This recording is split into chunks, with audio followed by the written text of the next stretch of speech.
Hello dreamers, welcome to another art tutorial. This video was commissioned by Vectornator, and it is part of a series that will explore the process of character design. I am re-uploading this video to my channel to give you a chance to ask me direct questions about the process and the app.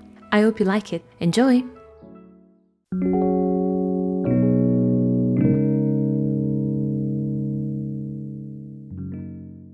Hi everyone! Welcome back to another vector illustration tutorial. This is the last episode of a small 3-video series focused on character design. The first video explained the process of defining your character. In the second, we had a look at giving more complexity and depth through shading. And today, we're going to learn how to design the background. Character design is so much fun, but it is only after you build their world that your character story is complete. Here is my mood board. Can you guess where my references are from? My inspiration for this scene would be pastel cities with neon lights from the 80s and the 90s anime, like Sailor Moon and Cardcaptor Sakura. I really love their aesthetic and I want to capture that in my illustration. For now, Jocasta is sort of floating in this dark blue void, but let's fix that by going back to the drawing board. So, as you've seen in my previous videos, I like to do all my sketching in Procreate. Going back to our first lesson about character design, you need to ground your characters in a deeper story that meets the eye. From when they are born, to where they live, what job they have, up to what their favorite food is. It's key to think of all these details when designing your character. And probably it's even more important to manifest your story in their environment, rather than just having it in your mind. For example, we already know that Jocasta is a teenage girl with superpowers, but what I know as their creator is that she lives in the future, in a busy city where she has to wait for public transport every evening to go back home. You can tell by this little detail here. The bus stop sign is actually a space shuttle. Every nook and cranny of your canvas can tell your story, so take advantage of that. The time of the day is also a great way to set the mood. For this scene, I choose early evening. I think it fits with the way both Jocasta and her ghost friend feel right now. First thing I do on Vectornator is to import my background sketch into a new layer. I have Jocasta here on a different layer, and I'm going to try and position her on the side following the rule of thirds. Then I'll hide her layer, lock the sketch layer, and create a new one where my vector art will take shape. Now, let's focus on the colors that I'm using, another important aspect that can tell more about your character's story. I have picked very similar colors to the ones that I used for Jocasta. So, if we recap, this world is in the future, it's filled with magic, and it's also inspired by Sailor Moon. No shock here that I've chosen neons, pastels, pinks and greens, anything but dull. There are two ways of designing a background, using perspective or layering your landscape. Today we are focusing on the layering technique. From front to back, so from the closest to the farthest, the layers are Jocasta and the ghost, followed by the bus stop and the railway, then it's the first row of buildings, followed by the second, and the very last layer is the sky with the moon and clouds. We start from the furthest layer and we slowly build the city towards the main subject. In the back, I create a big purple square with the shape tool. To convey the after the sunset mood, I create a dark blue gradient that fills in the top right corner.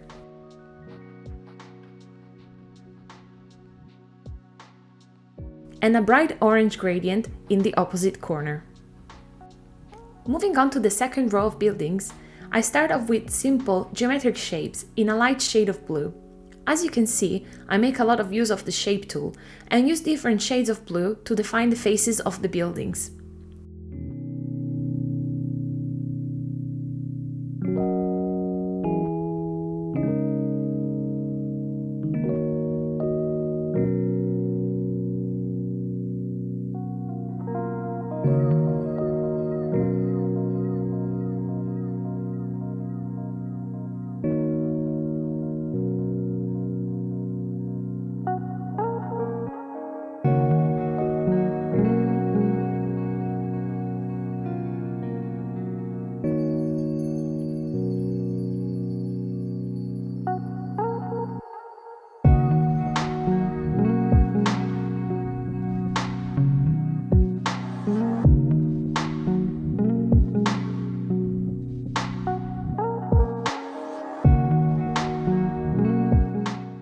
To separate the rows of buildings in the background even more, I add a layer gradient at the base of the buildings to simulate the city's fog.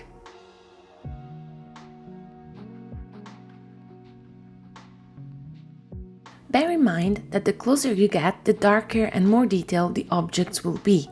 So, in the first row of buildings, I am going to add all sorts of details like windows, lights, or billboards. Like this cooler one I'm adding on the right with freehand brushstrokes. While the previous row of buildings is going to remain a cluster of minimal rectangles with very little windows.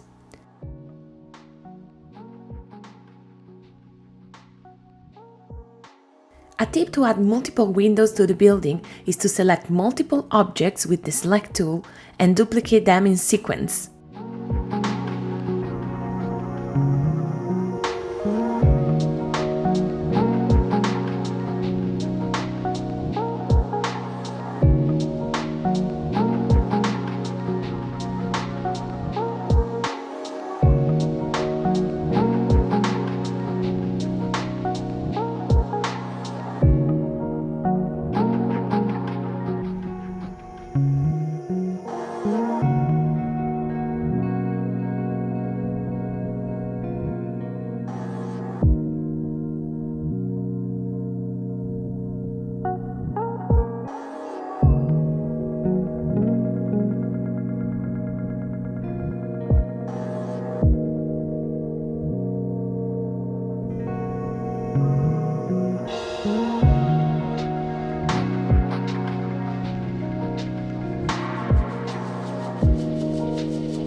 Moving on to the details in the sky, I am adding a few clouds and the moon. For the clouds, I'm playing around with the brush tool settings. By changing the pressure, the line can go from very thin to very chunky in a single stroke.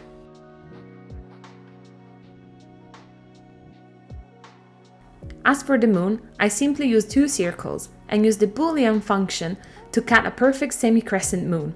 I find the shape really beautiful. And don't forget to add some stars!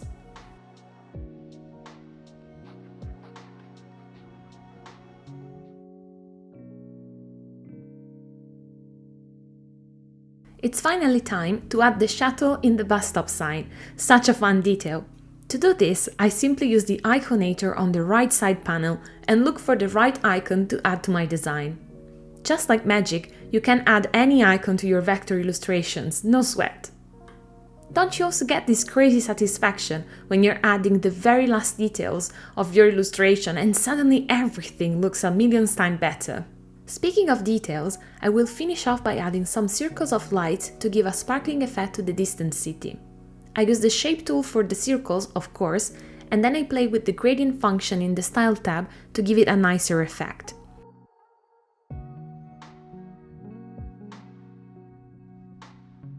And finally, I go to the Blend mode and choose Overlay.